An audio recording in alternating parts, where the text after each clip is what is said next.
So, welcome to another installment in our series on spiritual practices. Today, we are talking about fasting. When we hear the word fasting, different things may come to mind. People fast for a variety of reasons, of course. Often, we have to fast for a period of time before we have surgery or before we have our blood work done. Intermittent fasting has become popular again as an approach to a healthier diet or to losing weight. At times, people go on an extended fast to raise awareness for an important cause, and then we may call it a hunger strike. Fasting is also a spiritual practice and a regular part of the spiritual life of many of the world's great religions, including ours. In the Christian tradition, fasting is often associated with a particular part of the Christian calendar, the season of Lent. Traditionally, especially among certain parts of the Christian family, fasting is encouraged on Ash Wednesday and the Fridays in Lent. Traditionally, for Lenten fasting, people over a certain age are encouraged to eat only one simple meal on fasting days and not to include meat in that meal. More broadly among Christians, we may hear people talking about giving up some particular food or drink like chocolate or beer during Lent.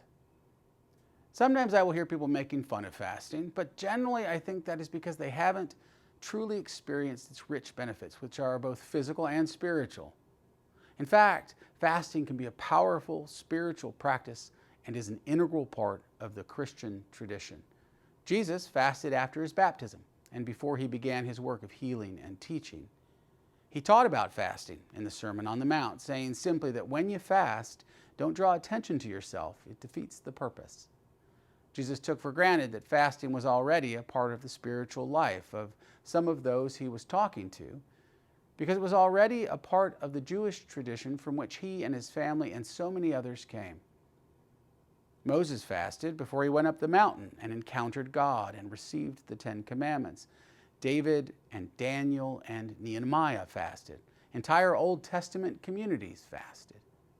Fasting in the Jewish and Christian traditions is very much about getting honest and humble before God. And also, and this is important, that in so doing, one was preparing to have a holy encounter, an experience of God, whatever form that might take: inspiration and awakening, forgiveness and healing, clarity of mind, conviction of purpose, and so on. And I really want to emphasize that point in our conversation today. Fasting is very much about preparing to have an experience of God. In a way, we're trying to create some space in our calendars, in our lives, in our hearts, in our minds, in our spirit. This is the purpose that we need to bring to fasting, to set out to have an authentic experience of living God by making some room for that experience, by getting humble and honest and simple. Then we choose to let go of something in order to open up some time or awareness to give to God. We may simplify our eating on Fridays, for instance, to one healthy meal for that day, and in so doing, actually save ourselves the time and the space required to prepare the meal and then to clean it up. Just enough time to sit and be present to God.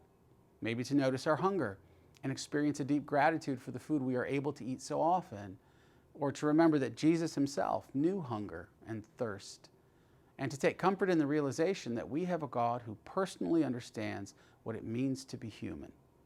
Or perhaps to feel the hunger and have our hearts softened toward the needs of so many in the world who are hungry or who have no certainty about where their next meal may come from. To have our hearts softened toward them in the way that God's heart is softened toward them. These moments can draw us closer to God and awaken our spirit. Of course, we can fast from all sorts of things other than food. And these days, many think that perhaps the thing from which we most need to fast is our technology. Our laptops, televisions, iPads, phones, and so on, from Netflix and Hulu and Prime Video and TikTok and Instagram and Facebook, and all the sources of constant consumption of information and stimulation and emotion. Again, to free up our time, our hearts, our minds for a little spiritual renewal, spiritual life through spiritual practice, through a meaningful encounter with the Spirit of God in the spaces and the places that open up through the simple practice of fasting. You can do it anywhere and anytime. You can go big or go little, it is entirely worth the effort. Ancient and relevant, if done with mindfulness and purpose, fasting may be just the spiritual practice that you never knew could be so liberating and strengthening in your life with God. So blessings to you in your practice of the Christian faith, and grace and peace on the way.